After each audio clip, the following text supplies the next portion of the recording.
These tips, insurance for the pros.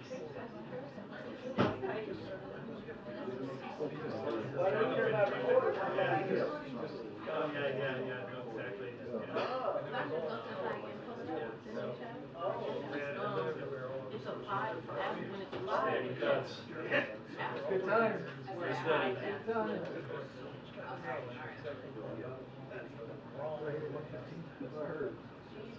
Wait, has he finished through one?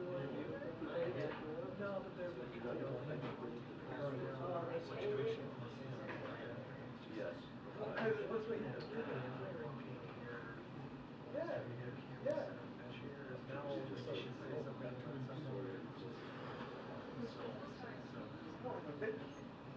You going next week?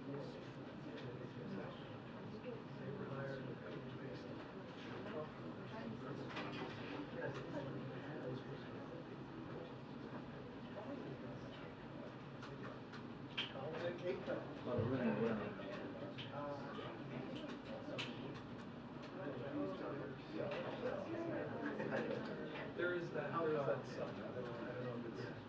I like to think that they'll work it out. You never know with this current crowd. Well, okay. But that's in your closer to first. More than. So yeah. The press briefing will begin in 2 minutes. The press briefing will begin in 2 minutes.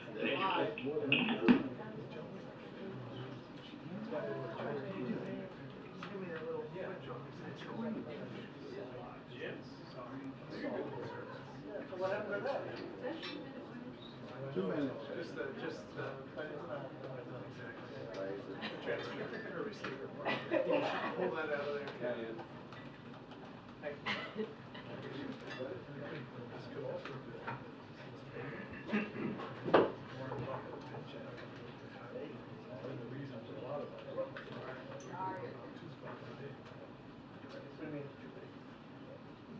Buffett was in charge of it.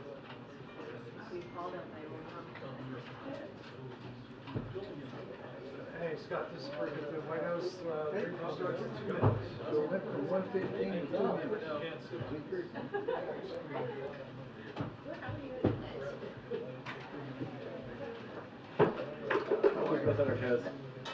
Hey, we did. Thank you. Great. How are you? I miss you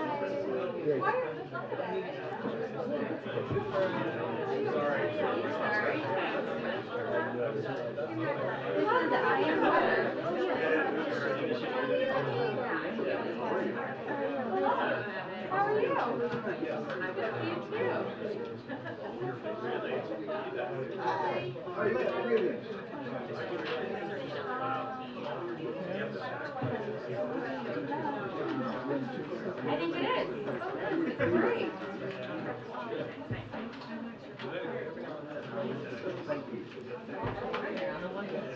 No, start time.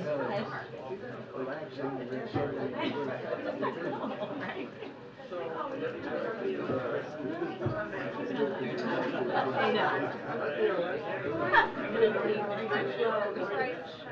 Thank you. I thought about today. Yeah. No, you're good.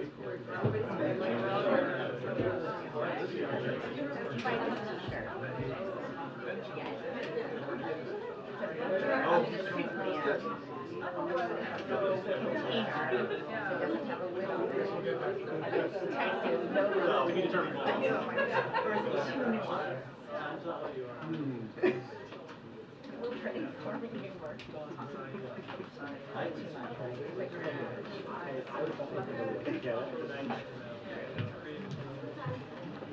Good afternoon, everybody. Good afternoon. Hi. So, President Biden's values and agenda won big across the country last night. In Kentucky, Ohio, Pennsylvania, and in Virginia, voters once again sided with President Biden's agenda to stand up for fundamental freedoms and build an economy for the middle class and protect democracy. Now let's turn to Ohio for a second. On the heels of an attempt to weaken voters' voices at the ballot box in August, the people of Ohio voted decisively last night to make reproductive care a constitutional right in their state. Ohio is now the 7th state where voters turned out in droves to reject attempts by Republican elected officials to impose extreme abortion bans since the Supreme Court overturned Roe v. Wade. And from Kentucky to Virginia to Pennsylvania, voters in those states also turned out to roundly reject abortion bans that jeopardize the health and the lives of women, force women to travel hundreds of miles for care, and threaten to criminalize doctors and nurses. The stakes could not have been higher. And last night, voters sent a very, very clear message. We have always said that voting matters and polls do not. Our focus is going to remain on our work to grow the economy, lower costs for families, and protect fundamental freedoms against dangerous agendas that are out of touch with the American people. Now I want to turn to what's going to happen at 2 o'clock today. Domestic Policy Advisor Neera Tanden will brief the American Jewish community on the ongoing implementation of the national strategy to counter anti-Semitism, including the administration's response to the rise of anti-Semitic incidences on college campuses.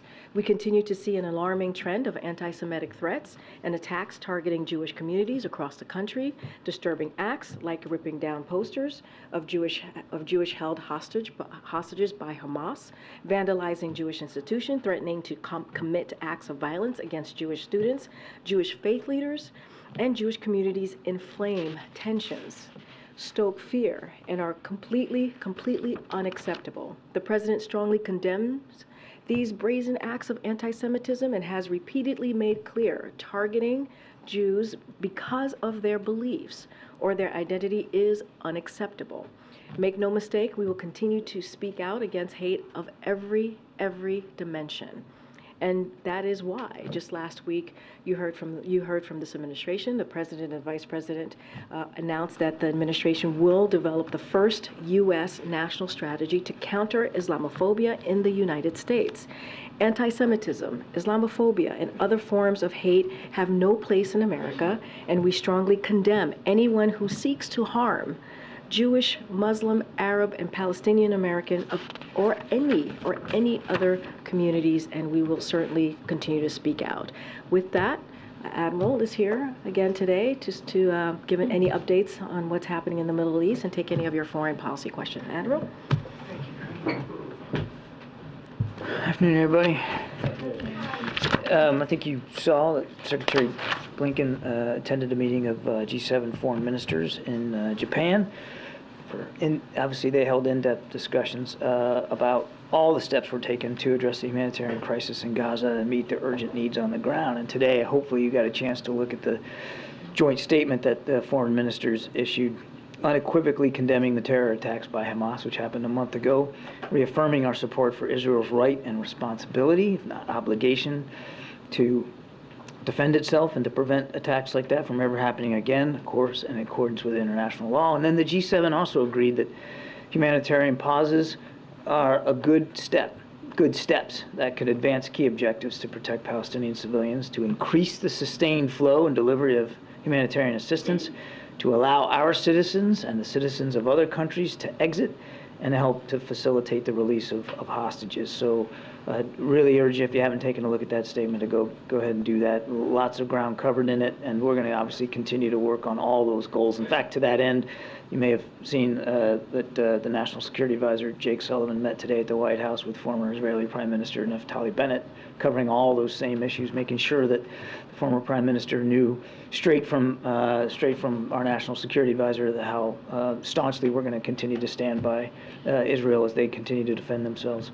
Just a brief update on the crossing at Rafah. Over the last 24 hours, more than 80 more trucks carrying humanitarian aid was able to enter Gaza. That brings the total to 650. Again, not enough. We're going to continue to work to push that. And as of now, we're aware of more than 400 Americans and family members who have been able to depart and sought the support of our embassy team on the ground in Egypt. There has been no change in that number since yesterday. So no more U.S. citizens or family members got out since the last time, well, since yesterday when I was up here talking to you guys. But I just thought I'd give you that update. That's it. Quickly on that last point, is there a reason why that more Americans have not left? And do you have an update on an estimate of the number of Americans who are still in Gaza now? Well, with the fact that we know we got 400 or so out so far, that leaves a population of about 500 to 600 left when you count family members in there. So we're working to get them all out, obviously. And the reason why changes every day. I mean, as I said before, this is a dynamic situation. Sometimes it's the vetting process. Sometimes it's obstacles, not physical obstacles, but policy obstacles that Hamas might throw up.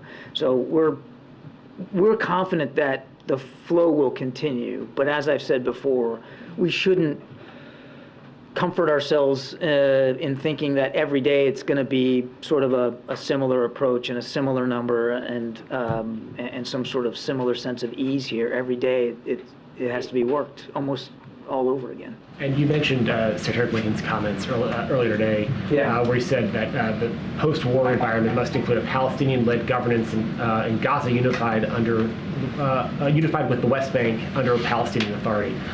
Is that the stated policy of the United States now, that Gaza and the West Bank need to be reunified under Palestinian Authority control?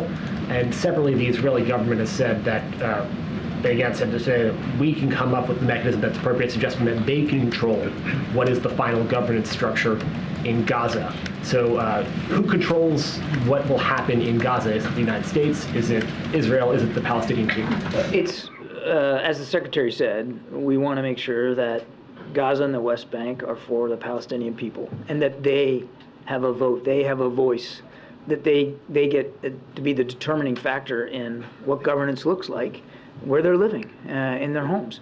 And that remains our policy, and will going forward. Now, what exactly does that governance structure look like, and when does it get put in place, and who are the players that are going to help adapt that? All that we're working out. Those are all the questions we're asking ourselves and the questions we're asking of our partners. I can't stand here today and tell you that this is exactly what the structure is going to be, but that is what we're trying to drive to, is a process to get answers to those questions. It sounded like Secretary Blinken was saying that there was a final goal in mind, which was unified control of Gaza and the West Bank under the Palestinian Authority. Is that not U.S. policy?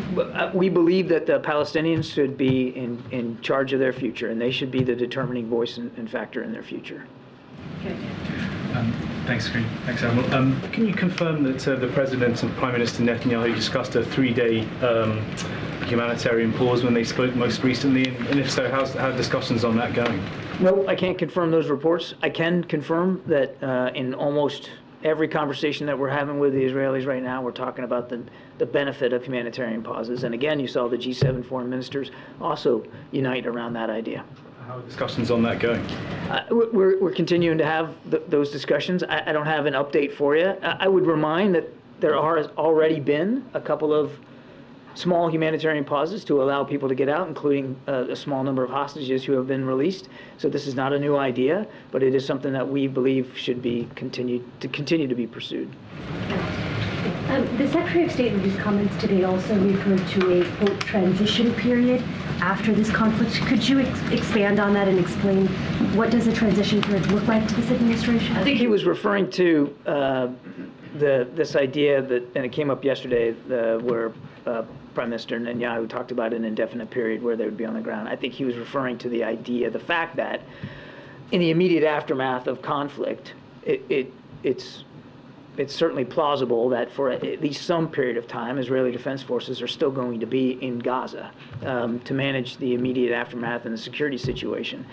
But that nothing's changed about our view that shouldn't be the long-term solution, that it shouldn't be about an IDF reoccupation of Gaza as a long-term governance solution. One additional question. The UN Commissioner for Human Rights said today after visiting the Rafah border that, quote, he was witnessing the gates to a living nightmare. And he said that while Hamas, what it did on October 7th was a war crime, he also has concerns about the collective punishment of Palestinian civilians amounting to a war crime. What is the administration's response and suggestions, I guess, to what he is saying?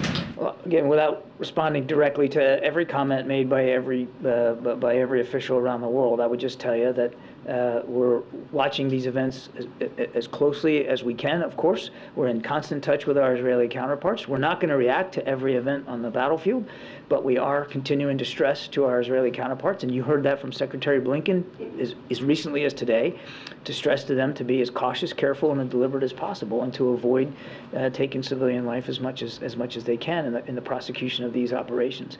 Now, you had asked me yesterday about Golan Heights.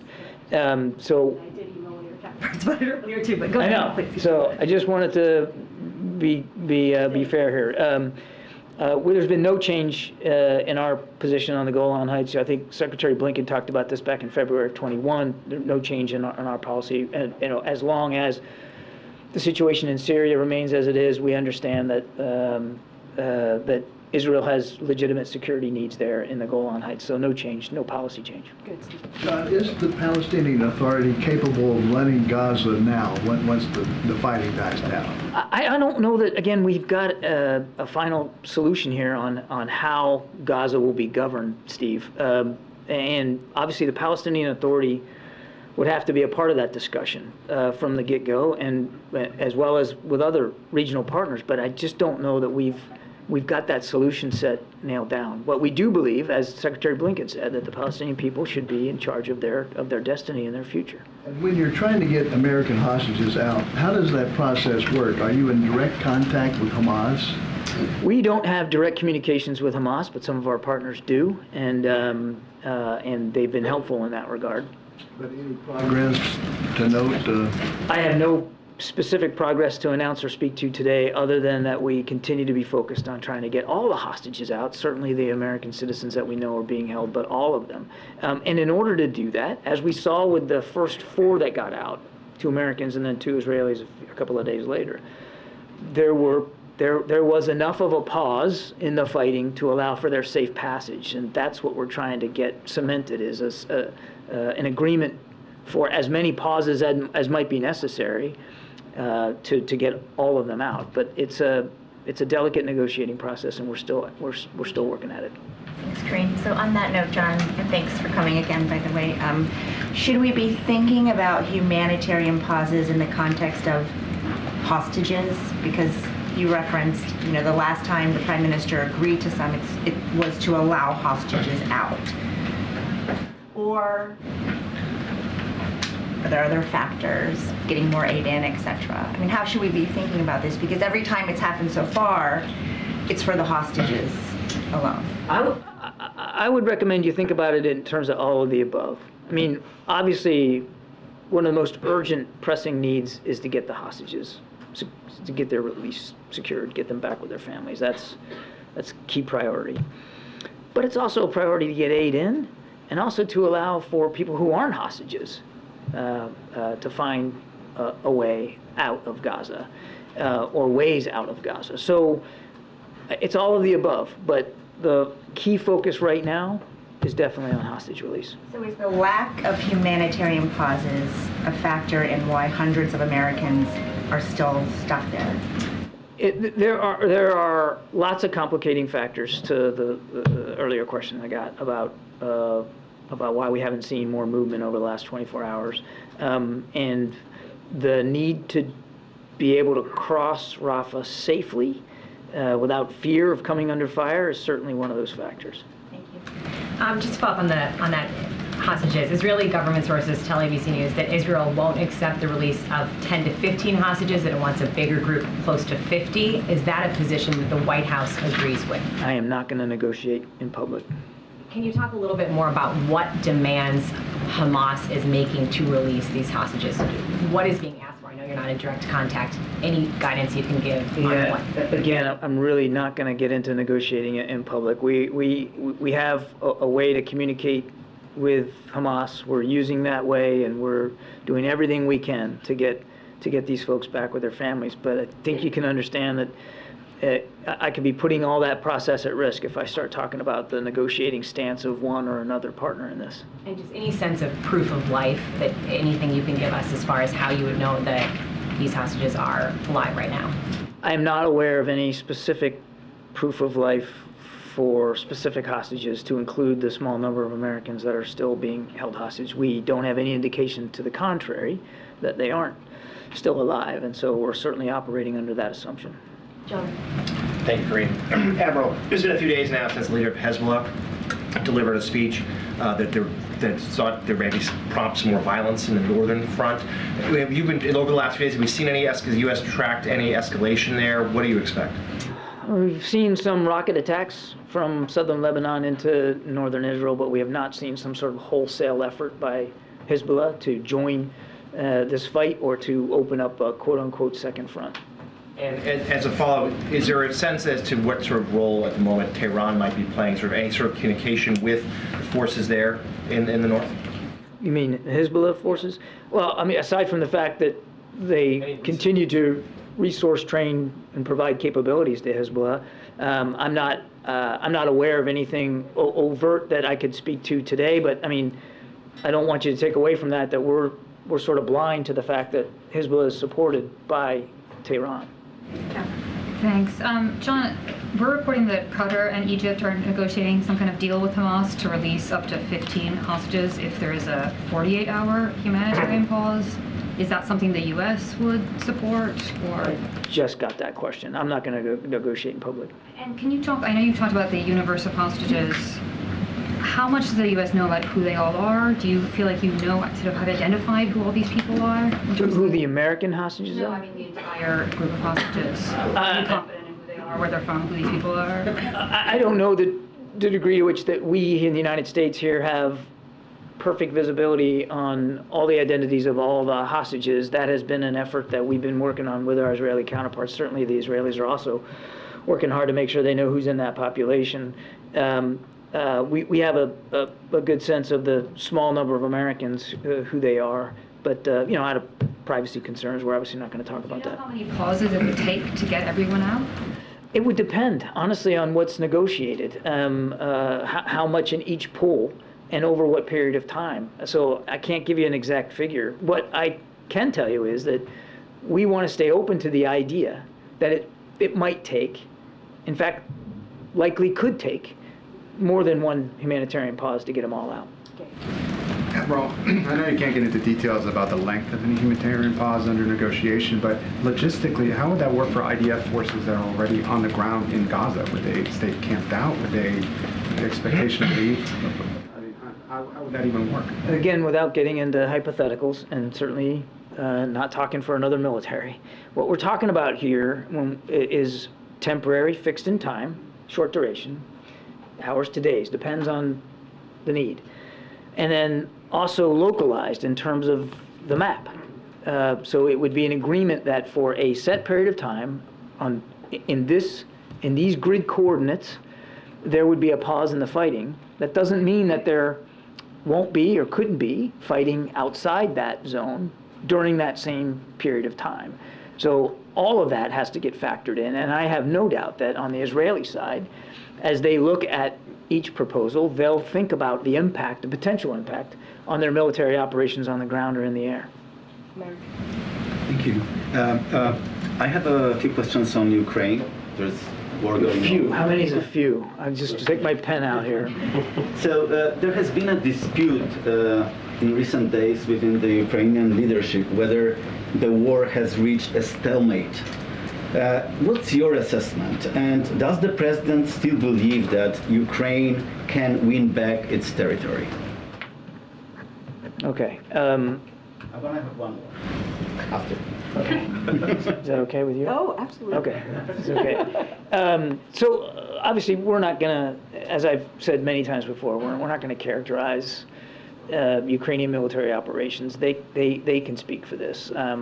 President Zelensky talked about this on Sunday, that he does not believe that they are in a stalemate, but that is for him and his commanders to talk about. What I can tell you is that the front from the Donbass area all the way down towards Zaporizhia and beyond, I mean, remains an active front. And there is fighting along that front, all along that front. The Ukrainians will be the first to tell you that they aren't making and haven't made as much progress on this counteroffensive as they would like.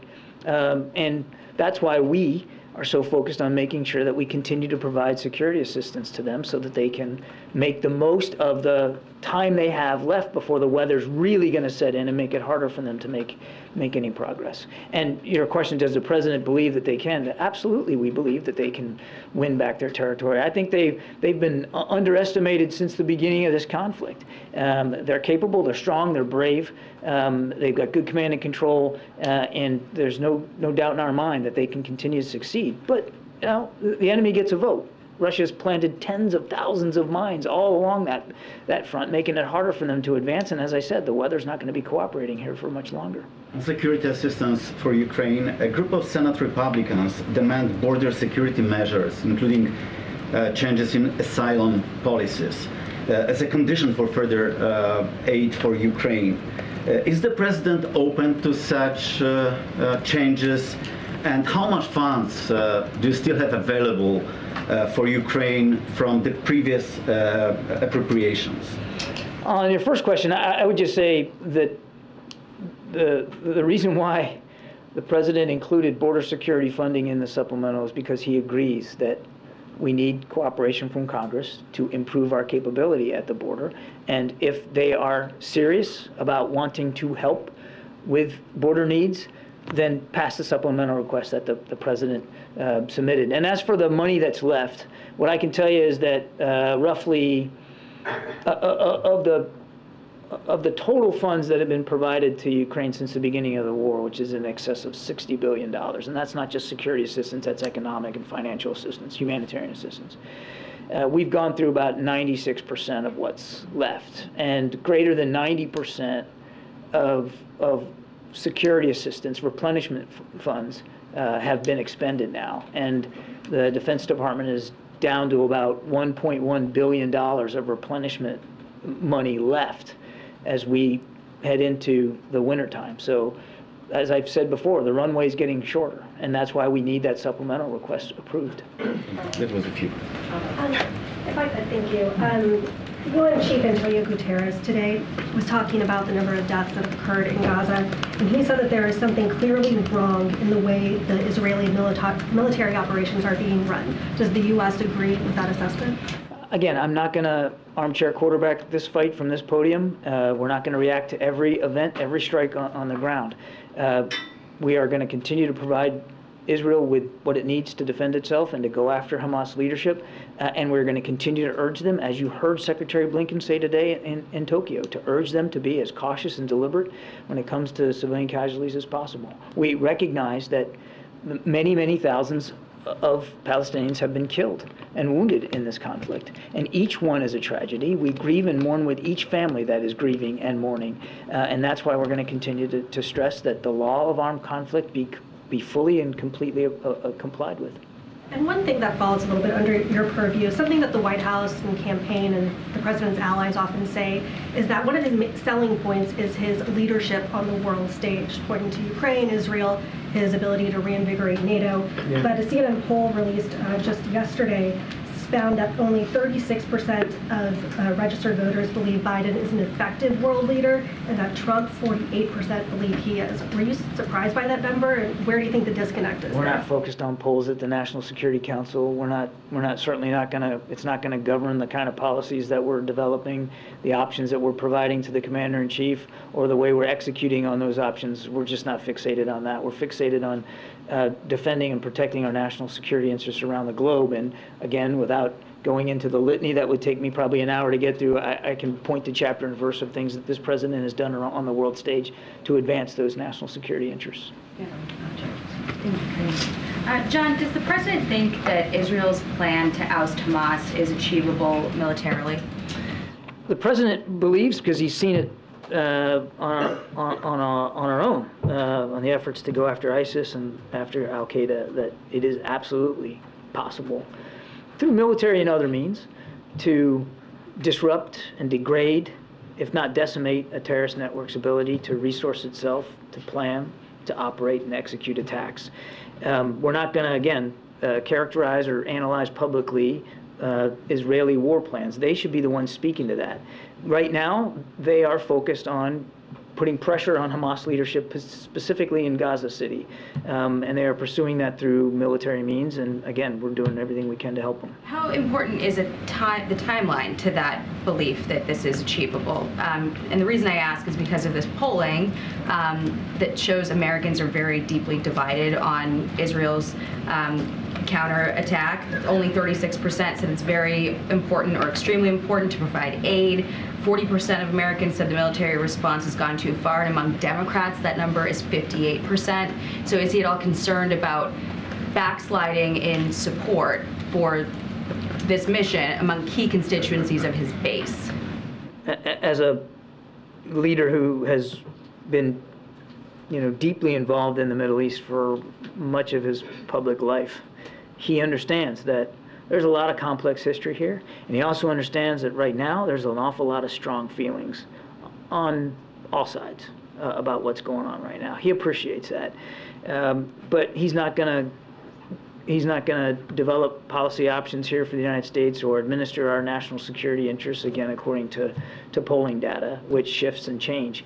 He's going to do it based on principles, based on a firm belief in Israel's right to exist as a nation and the Israeli people right to live in peace and security, as well as the Palestinians. And that's going to govern how he makes his decisions with respect to protecting our national interests, to include, Jackie, his firm belief that in the promise of a two-state solution and how we can't abandon that. Will you send American troops into Gaza to get American hostages? There are no plans to put American troops on the ground in combat in this fight, and we are pursuing a series of steps, largely through negotiations, to get our hostages out.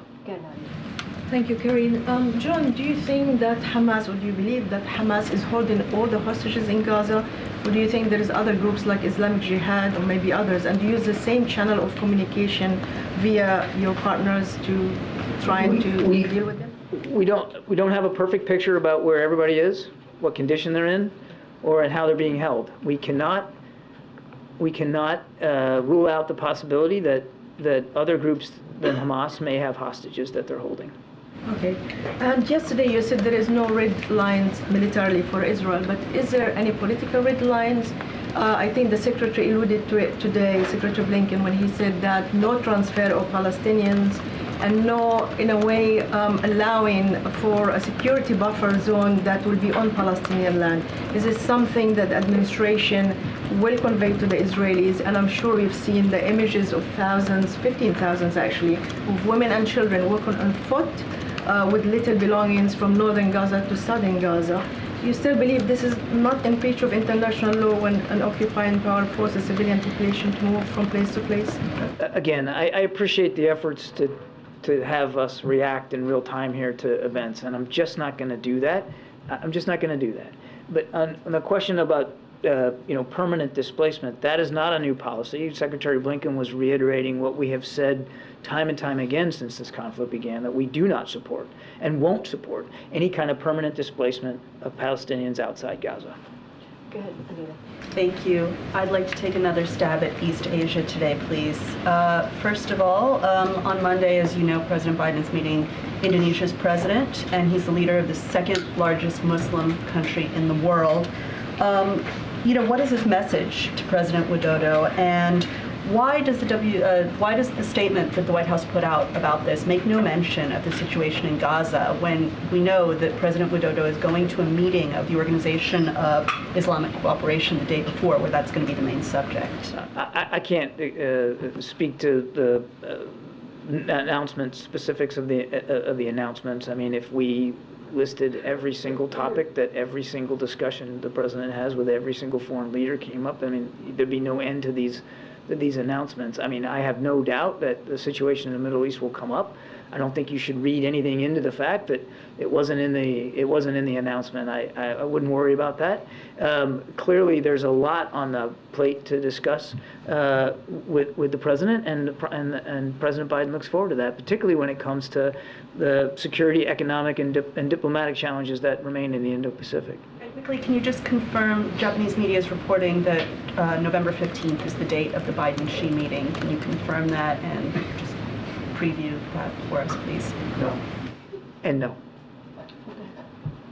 I wanted to ask you again about the civilians living in Gaza. You've talked about your pushes for a humanitarian pause and that you don't support permanent, what did you call it, permanent displacement of those civilians outside of Gaza. That's right. Can you lay out what the U.S. position is then on protecting these civilians from these airstrikes or from other Israeli military operations, given that what the U.S. position is on protecting these people when they have nowhere else to go? You're talking about the civilians that are moving to the south or are near the crossing. Yes, with the caveat that we are not involved militarily in this conflict. Obviously, we continue to urge our Israeli counterparts not to take military action, strikes, that would put innocent civilians in greater harm's way, particularly in all cases, but certainly particularly in those cases where these folks are doing exactly what they've been asked to do, which is move out of North Gaza and into South Gaza and to collect near the crossing as we continue to try to get folks out. So we've been very plain about our concerns over military action that could put those folks in greater harm's way. Are you putting any pressure on neighboring countries to take in Palestinians fleeing Gaza temporarily? I know you said you don't support permanent displacement, but what about a temporary solution? That's going to be up to those countries to decide whether they're, what their refugee policies are, and I'm not aware of any specific asks that we're making of other countries to take in a certain number. We understand that most people, most Palestinians, they don't want to leave. I mean, it's home, and we know that some of them are worried that if they were to leave, that they might not be able to go back in. It's not the most pressing issue right now is the internal displacement of more than 1 million. I think it's like 1.5 million right now, and making sure that they're as safe as possible. To your first question. But I'm not aware of any specific discussions we're having with other countries about refugee resettlement. Thank you. Yes, ma'am. Thanks, Karine. Admiral, thank you. 2 questions. First, on the Middle East, understanding that it's been closed for security reasons, can you say when you think Rafah will reopen fully? Well, I mean, it remains open for stuff getting in. As I said, 80 more trucks overnight, which is a good thing. And I wouldn't characterize it as closed, not in a permanent sense. It's just that we weren't able to make any progress over the last 24 in terms of people getting out. But that doesn't diminish our confidence that we'll be able to continue to get folks out over time. But every day, it's a series of negotiations. Every day, it's a series of discussions about process and procedure and vetting and all that. And, there's going to be some days where we're more successful than others, but we're not considering it permanently closed.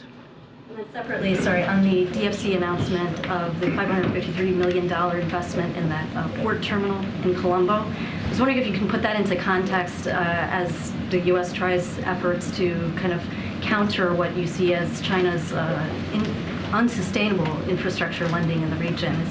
Can you talk about the strategy here and how that's working to kind of win over Global South countries on that front? Well, so a couple of things. It's not about winning folks over. We're not telling people they can't enter into investment arrangements with the PRC.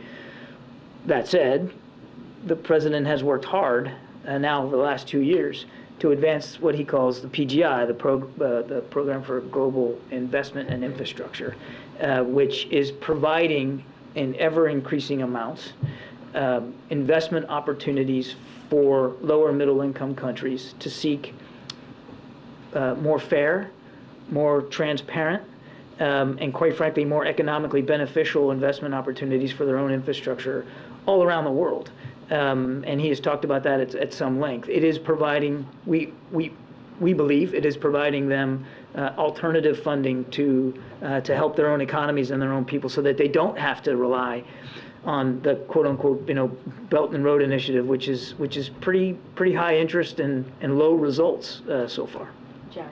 Thank you. I wanted to go back to this idea of sort of the humanitarian pauses versus a ceasefire. I know you've talked a lot about how those are very different things. So in that context, would, say, a 72-hour humanitarian pause be different than a ceasefire? I guess my question is, how long are humanitarian pauses humanitarian pauses?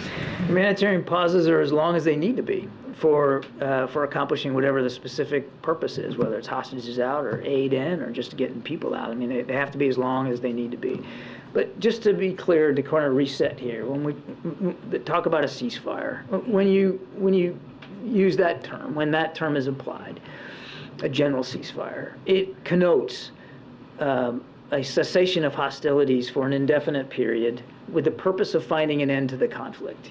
Usually when you get into a ceasefire, it's when you think you're at the end game and it's time to negotiate. Go to the table and brass tacks here, how are we going to end this war? And we don't support that at this time. A ceasefire right now benefits Hamas. It certainly also legitimizes what Hamas started on October 7th. It would give them a propaganda win. They see, look, now there's a ceasefire, and so we're going to be an equal party to this, and we have every right to continue to stay in governance in Gaza. And they don't, and they're not. So a ceasefire not only gives them time to plan and execute, but it legitimizes what they started on October 7th. And that's unacceptable to President Biden. It's certainly unacceptable, understandably so, to the Israeli people. A pause is, as I said, temporary, localized, specific purpose. Jenny. Thank you, Karine, and thank you, John. I have two questions. Secretary Blinken and Defense Secretary Austin visit to South Korea and hold talks with their counterpartners. What role do you expect South Korea to play in the Middle East conflict? Secondly, currently the United States is focusing on the war in Ukraine and the Middle East war, I mean Hamas and Israel wars. Does the United States have a strategic response plan in case of an emergency on the Korean Peninsula or Taiwan area? I mean,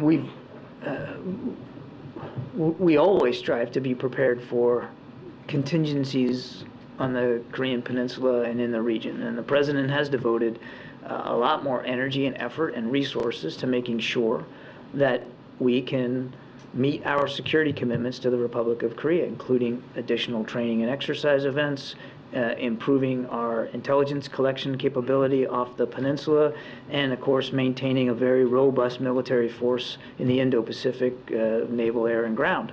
So, and we're in lockstep. You'll see this on hand as our defense and foreign ministers meet here shortly to make sure that that alliance remains ironclad.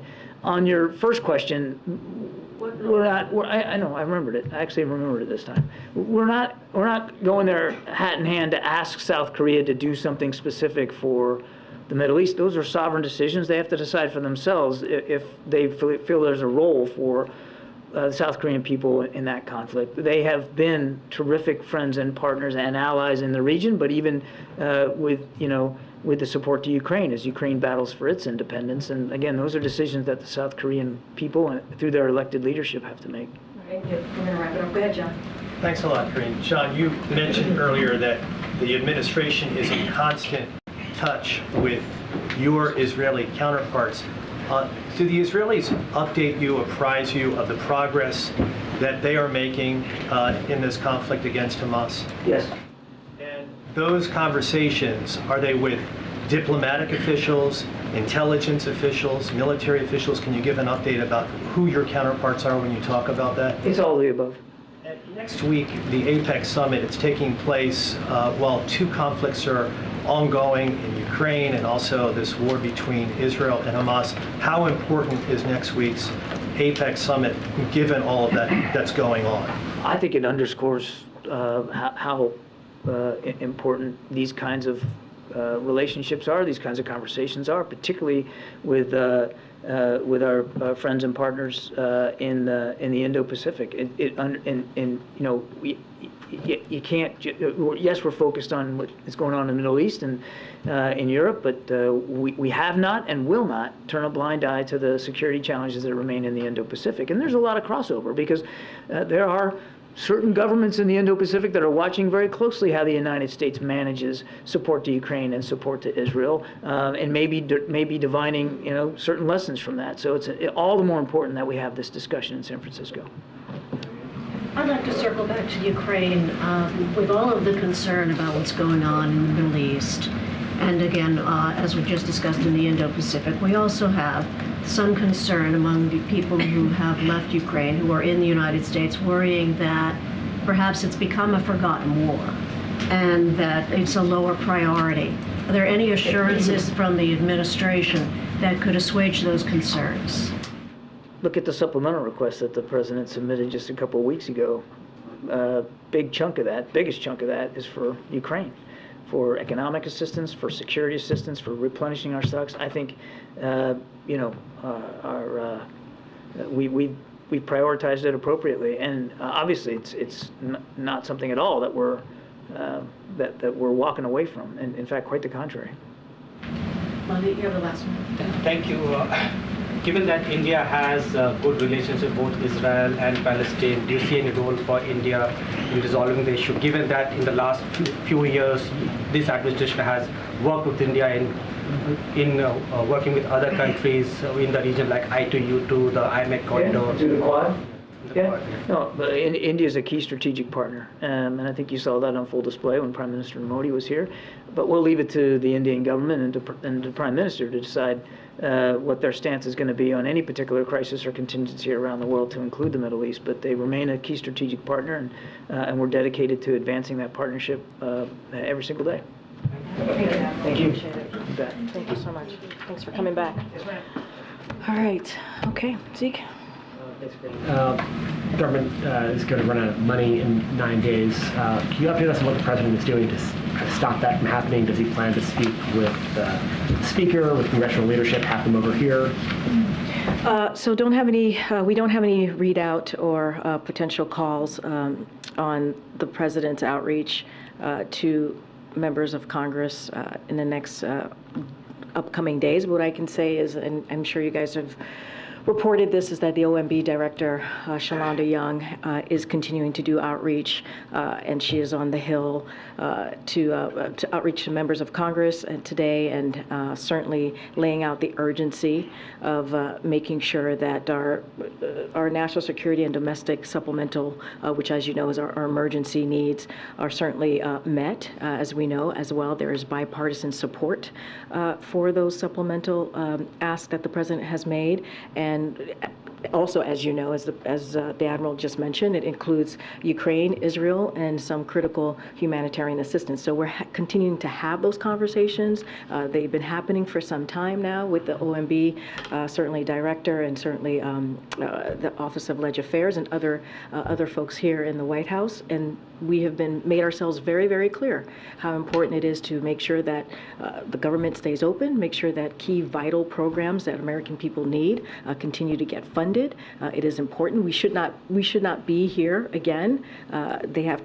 Congress has to make sure they do their jobs. And so that's been very clear. This is something that they have to act on. This is something that they can avoid. And so we have been clear about that. We'll certainly continue to make that clear to them. And then last night in a bipartisan vote, the House censured Congresswoman Rashid Tlaib. Does the president believe that was appropriate, that her comments justified that action? So I'm not going to speak to the actions that Congress takes.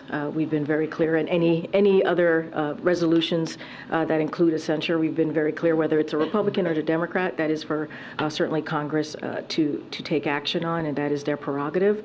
We've been clear. You've heard from members of NSC, whether it is the Admiral or whether it is John Feiner who spoke to this, that when it comes to the phrase that was used from river to the sea, it is divisive, it is hurtful, many find it hurtful, and also many find it anti-Semitic. And so obviously we categorically reject applying the term to this conflict. But I will more broadly say, and this is something that John Feiner said when he had his interview on Sunday on Face the Nation, we respect that there are strong feelings about the war in Gaza, and and there are legitimate public debates and concerns about how it is being fought. So we have expressed strong views ourselves in public and in private conversations with Israeli officials, as you heard the Admiral speak to, as you all aware about the importance of preventing civilian casualties for sure, for certain. But remember, Israel is defending itself from terrorists who committed a horrific act. That's what we saw on October 7th, as you all know, and who have taken about 240 people hostage, including American citizens. So not going to speak to the actions that Congress took, but certainly as it relates to that term, we've been very clear. We strongly disagree. Has anyone from the White House reached out to the Congresswoman, and given that she used a phrase that you just described as divisive and potentially anti-Semitic, does the White House plan to have any engagement with her? The president's head of the Democratic Party. Is there a place in the Democratic Party for somebody who uses phrases like that? So we've been very clear. We just said we think that we strongly disagree in using that phrase. I mean, that is coming from here, from the White House, in a very public way. It's been said by many people at the White House. So we've been very, very clear about that. I don't have any conversations to read out to you with the Congresswoman. Just don't have anything from here at this time to read out. But look, we've been very clear, very, very clear about using how it is important to be mindful about the language that we use, especially in this time, and we'll continue to speak out to that. Thanks, Karine. What does the president think last night's election results say about his own chances for re-election, if anything? So I'm not going to get into his re-election, obviously, from here, or anything that's related to 2024. You saw the president's statement yesterday about a particular, obviously, issue 1 in Ohio. You heard directly from the re-election campaign, so certainly I would refer you to the re-election campaign. But what I can say more broadly, and I think it's important to note here, and I said this a little bit at the top, of how what the American people made very clear. They spoke out loud and clear, and what we believe we saw across the country is that we saw the president's values and agenda win big across the country last night.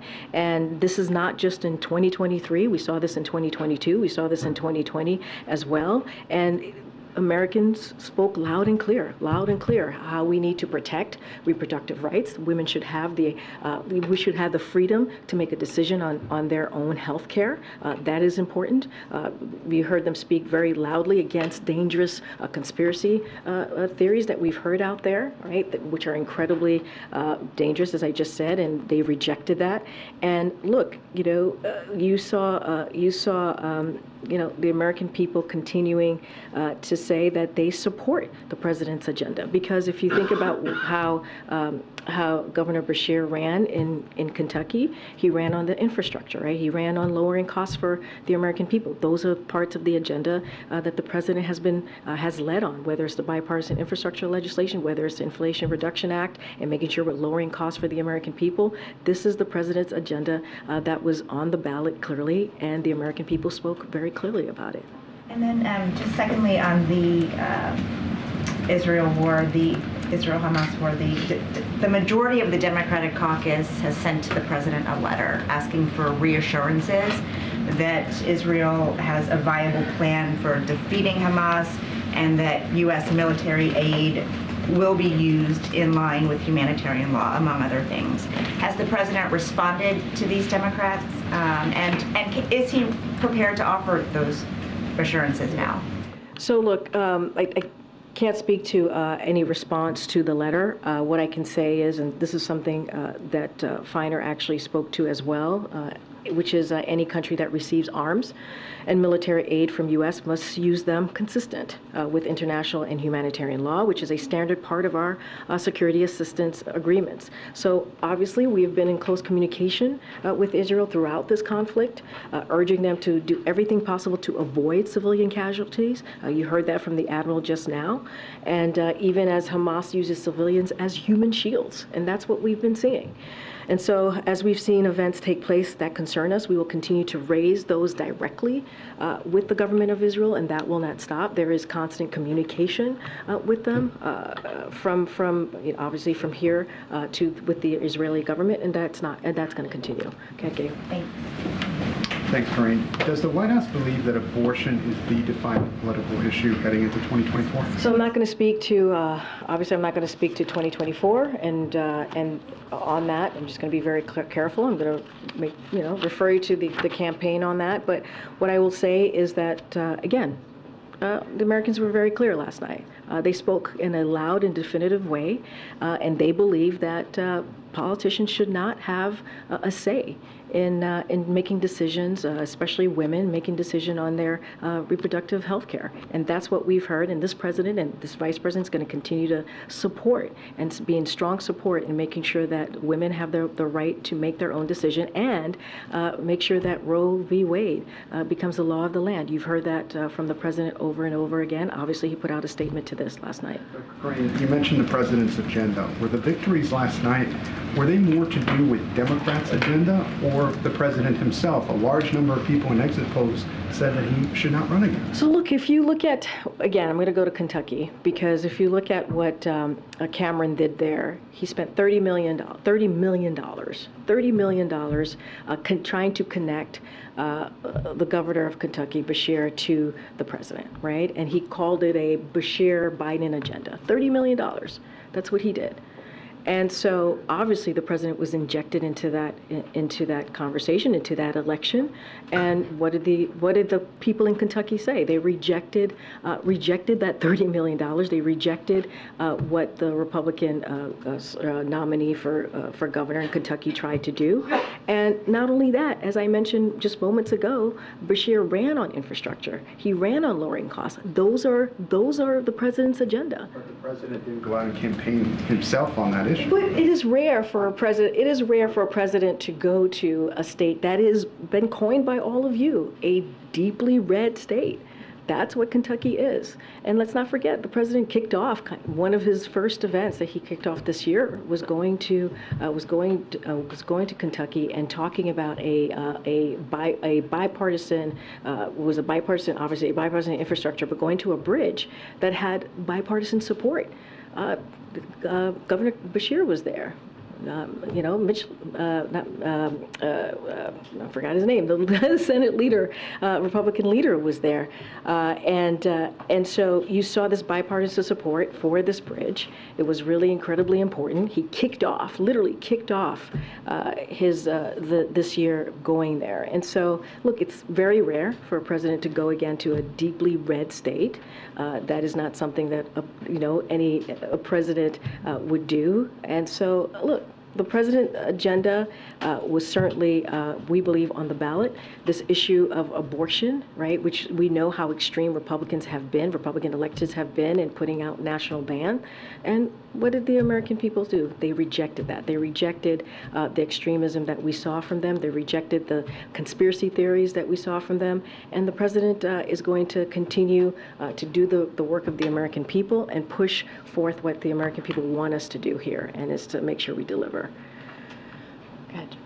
Good. Is the Biden-G meeting in San Francisco totally locked in? It's going to happen 100% certain?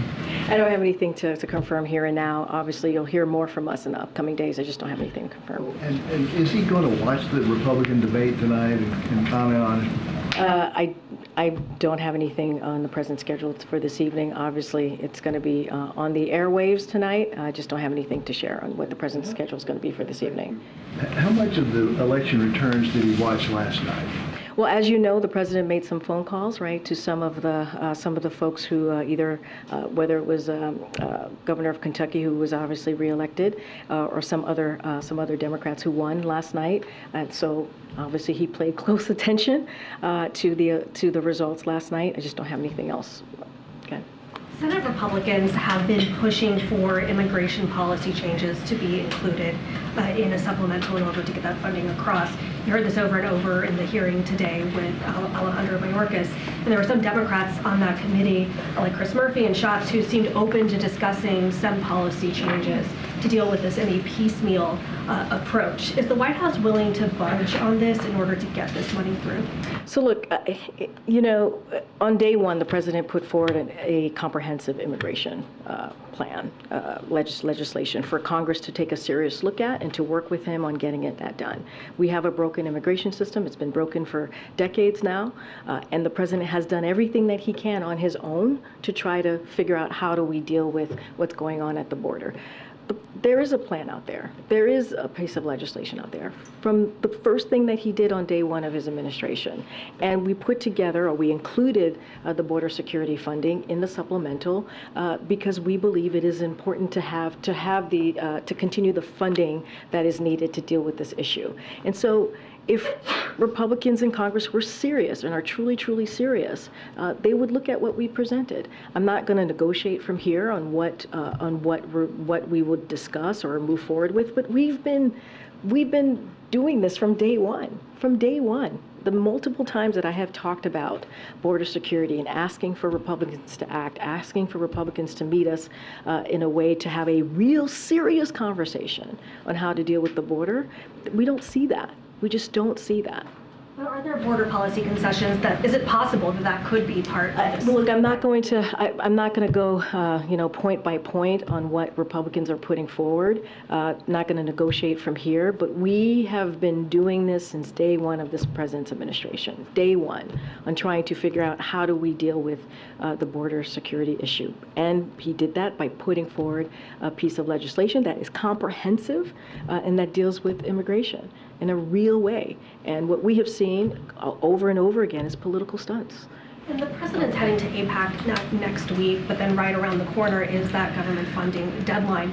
Is the White House considering any alterations to his schedule or plans? Could he potentially come back a little bit earlier? We don't have any changes to his schedule. Look, this is something that Congress can get done very easily. This is their job, right? Their job to keep the government open. It is up to them to get this done. They have to do their jobs. They have to do this work. They have to keep their commitment. There should not be a government shutdown. The president's going to continue to do the work for the American people, obviously focusing on foreign policy, focusing on national security next week, and that's what we're going to see in APEC. And really important to have those diplomatic conversations, and that's what you're going to see the president do. Go ahead, Jojo. Thanks, Karine. Can you give us a preview of the president's trip to Illinois? And also, I'm wondering, does the president believe that his decision to join auto workers on the picket line made any difference at all in settling this dispute between the workers and the auto companies? So let me get to tomorrow. So tomorrow, obviously, which is Thursday, President Biden is going to deliver remarks and meet with UAW auto workers, UAW President Shawn Fain and Governor J.B. Pritzker in Belvidere, Illinois, to highlight his commitment to delivering for Illinois, for delivering for working families and creating good-paying union jobs, as well as UAW's historic agreement that includes bringing thousands of UAW jobs back to Belvidere and reopening a plant, which is incredibly important. The acting Labor Secretary Julie Su and senior advisor to the President Gene Sperling will join the president on his travel. When he is in Belvidere, Illinois, where he's going to mark the reopening of that assembly plant. This reopening will create thousands of jobs, highlight the president's commitment to rehiring and retooling the EV and EV battery jobs in the same communities where auto jobs have created good-paying union jobs for decades. And thanks to the contract that UAW was able to negotiate with the auto workers, the UAW auto workers will get more in wage increases in 4.5 years than they did over the past 22 years combined. I would, to answer your other question, look, this was collective bargaining. The president believes collective bargaining works, especially when all sides come together in good faith, and that's what you saw. And this is a victory for them. This is a victory for the men and women of the UAW, and it is something certainly that he supported, and we obviously were able to give support to the negotiations, but they did the negotiations. It was their negotiation to have, and certainly we are glad that it came to a place where UAW auto workers were able to get what they deserve. The vice president was just outside. Oh, she left. You could invite her in here. Oh, okay. It feels like she's going to make a statement. We should be here. Okay, I was not aware of that. I was not aware. I was not aware. I would have to talk to her office. Is she still out there? She just finished, but we'd love to ask her questions. Okay, all right. Well, would have to. Oh, Steve is coming back. Would have to ask what happened. I was not aware that was going to happen. For about 30 seconds about the last night's elections. Okay. Okay. All right. I guess what's behind the decision to not have the president come out in the wake of the results? So look, you're going to see the president tomorrow. Just talked about Chicago. Now I see why people left and came back. Okay, that's good to know. Was not aware. Okay, so look, the president put out a statement on issue 1, Ohio issue 1. Yesterday, as you all know, Ohioans voted decisively to protect the access of reproductive health care in the state constitution, and so that was important. I mentioned that he spoke to Kentucky governor. He also spoke to Congressman-elect Gabe Amo and Philadelphia Mayor-elect Sherrell Parker, so that was important. And of course, the campaign spoke to this as well today. You're going to hear, you're going to hear from him tomorrow. He'll certainly speak to this tomorrow. I just don't have anything more on his schedule today. But look, this is last night was an important night. I think important night for the American people. Like I said, they rejected these extreme policies that we have seen from the Republican Party, and also they lifted up the president's agenda, the president's values, and that's also important because what the president has been trying to do from day one is deliver for the American people, whether it's infrastructure, whether it's lowering cost. We're lowering cost for Americans, whether it is making sure that we protect our democracy. Those are the things that the president has been steadfast on, and this is what we heard from the American people in an overwhelming way. And also, let's not forget reproductive rights that played a role in Ohio, in Kentucky, and Virginia. But then, given those wins, how do you explain the president's low approval rating and the disconnect there? And look, I spoke to this yesterday, and what I said is you have to take these polls with a grain of salt, right? And I talked about 2020, right? And what we saw in 2020 and what was being reported then. And what we saw is a president that was able to bring an incredibly strong, diverse coalition to win in 2020. We saw the same thing in 2022. Back in October or in 2022, we kept on hearing about a red wave that didn't materialize. Again, just going into this election, right? And so, look, we don't put much stock in polls. The president's going to focus on delivering for the American people. He has an agenda that is incredibly popular, and that matters. And that's going to be what the president's going to focus on. How do we continue to deliver for the American people? And that's the focus. Okay. So Senator Tuberville doesn't look like he's budging anytime soon on the Department of Defense nominees. Republicans met yesterday, and he wasn't moving. Does the White House believe that the Senate's going to need to change the rule in order to get the 400 or so? I'm not going to get into the rule changing of the Senate. That is their decision to make. We've been very clear about what Tuberville holds due to our national security, the threat that it has to our national security, and it's risky. It's a risk to our military readiness. It's hurting our military families, and certainly we strongly disapprove of this. And we've been very loud and very clear about our thoughts on what he's doing here. And so we are glad to see Senate Republicans speak up and also be vocal about this. Look, we need him to stop blocking these nominees, and we need them to get confirmed very quickly. And we need him to stop playing political games here. We should not be playing political games with our military. That is not how we should be moving forward here. Okay. Okay. Go ahead, in the back. Ohio voted to legalize marijuana last night. Does the Biden administration support that vote, and do you feel that marijuana restrictions should be loosened on the federal level? Look, the president put out his stance on marijuana about a year and a half ago. Nothing has changed there, and so I will leave it to the people of Ohio to decide on how they're going to move forward with their own constitution, but I'm just not going to speak to it further. We've been very clear. And something that's just breaking right now, the House Oversight Committee has issued subpoenas for Hunter Biden, James Biden, and Biden family business associate Rob Walker. Do you have a comment on that? So look, as you just mentioned, it's just breaking, so I don't have this information in front of me. I'm just hearing from you. Certainly, I would refer you to any of the personal representatives on this, on your question. But I will have to say something that I've said many times. This is an investigation that has been going on for a year now and has turned up zero evidence of wrongdoing by the president because there is none. But Republicans continue to double down on a baseless smear campaign against the president and his family. Instead of being focused on the American people's needs, what they're asking for, what is it that they really truly want us to focus on, they continue to double down on this. And there are a lot of important issues that we need to deal with, not just us here in the White House, but also Congress, national security, the economy, healthcare, gun violence. That's what we should be focusing on. But they continue to try to smear this president and his family on a baseless investigation. And so anything else further, certainly I would refer you to the personal representatives on it. All right, thanks everybody. Should they comply with it? Should they comply with it? Review.